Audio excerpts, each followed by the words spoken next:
अरे, कैसी हो सीमा? कैसे आना हुआ? मैं ठीक हूँ। रश्मि, सोशल मीडिया पर देखा था कि तुम एक्सपोर्ट बिजनेस कर रही हो। हमारा हैंडीक्राफ्ट का काम है ना।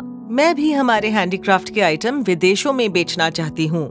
बस उसी के बारे में पूछना था। हाँ बिल्कुल, जैसे कपड़े, जूते, खाने पीने की चीजें एक्सपोर्ट होती हैं, वैसे ही तुम हैंडीक्राफ्ट के आइटम एक्सपोर्ट कर सकती हो। पर मैं शुरुआत कैसे करूँ? तुम्हारे पास अपनी कंपनी का जीएसटी नंबर और पैन कार्ड तो होगा ही।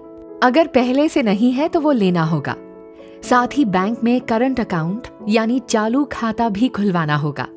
ऐसा खाता जिसमें विदेश में लेन देन की अनुमति हो। एक्सपोर्ट शुरू करने से पहले तुम्हें विभिन्न रजिस्ट्रेशन करवाने जरूरी हैं, जैसे कि IEC code, business identification number यानी BIN, रजिस्ट्रेशन व मेंबरशिप सर्टिफिकेट यानी RCMC, ECGC का इंश्योरेंस और एक्सपोर्ट काउंसिल के इंस्पेक्शन सर्टिफिकेट्स।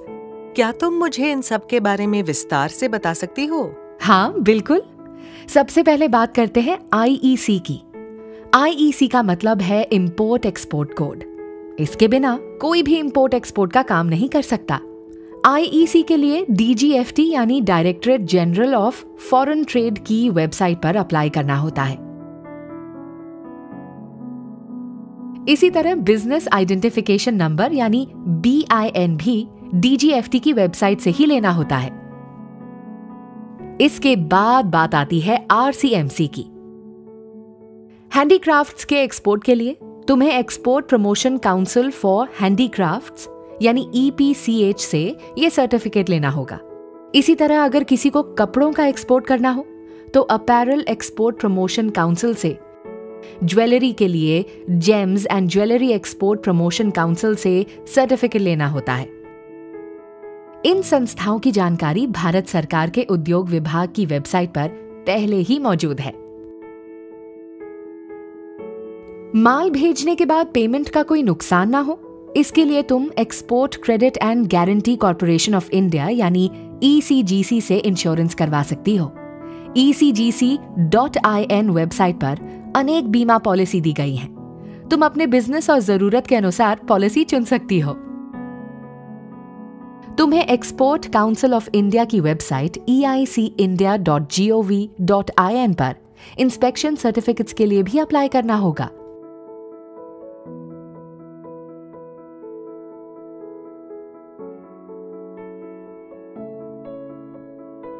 हाँ समझ गई। पर मैं रजिस्ट्रेशन के बाद अपने हैंडीक्राफ्ट आइटम कहाँ और कैसे बेचूं? तुम खरीदार तक कई तरीकों से पहुंच सकती हो, जैसे कि trade fairs, buyer seller meet, internet पर ढूंढकर और बड़ी कंपनियों की बायर एजेंसी से संपर्क करके। तुम्हारे हैंडीक्राफ्ट आइटम अच्छे हैं, इस बारे में लोगों को बताना है तो तुम अपने माल के सैंपल भी दूसरे देशों में भेज सकती हो। पर तुम्हें प्रोडक्ट की कीमत इस तरह से निर्धारित करनी है जिससे तुम सारे खर्चे निकालकर प्रॉफिट मार्जिन निकाल सको। लेकिन एक्सपोर्ट के काम में बहुत पूंजी की आवश्यकता होती है। हाँ, एक्सपोर्ट बिजनेस की विभिन्न एक्टिविटीज के लिए तुम MSME डिपार्टमेंट से वित्तीय सहायता भी ले सकती हो। कैसे? ये सहायता 2 तरीके से मिलती है, कार्य या एक्टिविटी से पहले और उसके बाद में। जिस कार्य के लिए तुम्हें वित्तीय सहायता चाहिए उससे 1 महीने पहले DC MSME में अप्लाई करना होगा। इसमें ये डॉक्यूमेंट लगेंगे: रजिस्ट्रेशन सर्टिफिकेट, 2 लोगों के पासपोर्ट, ओनरशिप प्रूफ। इसी तरह अगर तुम्हें ये वित्तीय सहायता वो कार्य पूरा होने के बाद चाहिए तो उस कार्य के 1 महीने के अंदर क्लेम के लिए अप्लाई करना होता है।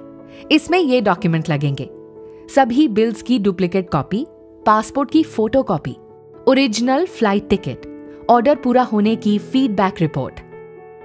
इन सब के अलावा सरकार ने वित्तीय सहायता के लिए कई अन्य योजनाएं भी निकाली हैं, जैसे महिला उद्योग निधि, स्त्री शक्ति पैकेज, ट्रेड। इस तरह पैसों की समस्या का भी समाधान हो गया। समझ गई ना? हाँ बिल्कुल, मैं भी ये रजिस्ट्रेशन का काम करवाती हूँ और कोई दिक्कत रही तो तुम हो ही।